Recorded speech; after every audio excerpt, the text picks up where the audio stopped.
Hello. আহ, আমি আমি আমি কি? চিনতে পারোনি? না। আপনি আপনার পরিচয়টা কোন? ওকে, আমি তোমার ভালোবাসার মানুষ। ভালোবাসার মানুষ? এই, আপনি কি আমার লগে মজা করতেছেন? ফোন রাখেন।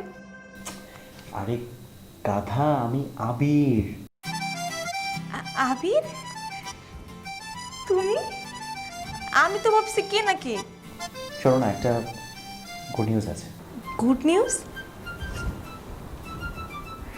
কি গুড নিউজ? আমি বাবাকে তোমার আমার সম্পর্কে বলেছি। তুমি সত্যি কইতাছো? আমি সত্যি বলছি। শোনো, বাহির থেকে আমার বাবাকে দেখে যতটা কঠিন মানুষ মনে হয় না, ততটা কঠিন কিন্তু উনি নন। ভীষণ মায়াবী একজন মানুষ। আর তাছাড়া আমি ওনার একমাত্র ছেলে। আমাকে ভীষণ লাভ করে। শোনো না, বাবা তোমাকে কালকে আমাদের বাড়িতে আসতে বলেছে।